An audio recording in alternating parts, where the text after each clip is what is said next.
ఇది కేవలం సమాచారంగా మాత్రమే భావించండి. వైద్య నిపుణులను సంప్రదించండి. నమస్తే, welcome to Sakshi life. This is Durga.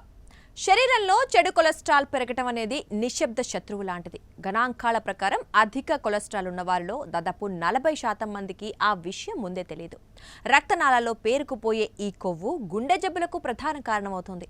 అయితే నిపుణుల సూచనల ప్రకారం మనం రోజు తాగే పానీయాల్లో కొన్ని మార్పులు చేసుకుంటే కొలెస్ట్రాల్ను సమర్థవంతంగా అరికట్టవచ్చని వైద్య నిపుణులు వెల్లడిస్తున్నారు.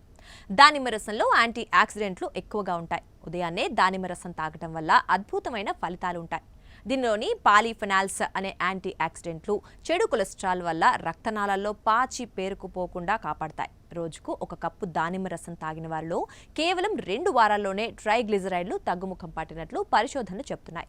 ఇక రక్తపోటు నియంత్రణతో పాటు కొలెస్ట్రాల్ను, హై బీపీని తగ్గించడంలోనూ సహాయపడుతుంది.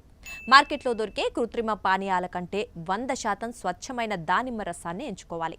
పంచదార కలపకుండా తాగటం ఉత్తమం. కేవలం దానిమ్మ మాత్రమే కాకుండా మరికొన్ని పానీయాలు కూడా గుండెకు మేలు చేస్తాయి. టొమాటో జ్యూస్లో ఉండే లైకోపిన్ అనే అంశం మంచి కొలెస్ట్రాల్ స్థాయిలను పెంచుతుంది. అయితే ఉప్పు తక్కువగా ఉండేలా చూసుకోవాలి. ప్రతిరోజు గ్రీన్ టీ తాగడం వల్ల శరీరంలోని మొత్తం కొలెస్ట్రాల్ స్థాయిలు అదుపులో ఉంటాయి. బెర్రీలు, చియా సీడ్స్, ఓట్ పాలతో చేసే స్మూతీల్లో ఉండే పీచు పదార్థం కొవ్వును కరిగించడానికి తోడ్పడుతుంది. ఆరోగ్యకరమైన పానీయాలు కొలెస్ట్రాల్ నియంత్రణకు తోడ్పడతాయి, కానీ ఇవి మందులకు ప్రత్యామ్నాయం కాదు. సరైన వ్యాయామం, సమతుల్య ఆహారంతో పాటు వైద్యుల సలహాలు పాటించడం గుండె ఆరోగ్యానికి ఎంతో ముఖ్యం.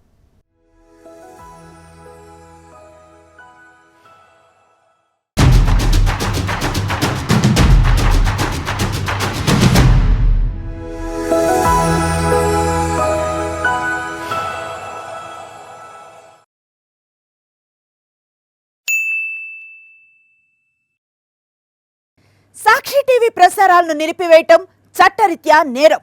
సాక్షి టీవీ ప్రసారాల కోసం మీ స్థానిక కేబుల్ ఆపరేటర్ను వెంటనే సంప్రదించండి. DTHలో, ఇంటర్నెట్లో కూడా సాక్షి టీవీ ప్రసారాలను వీక్షించవచ్చు.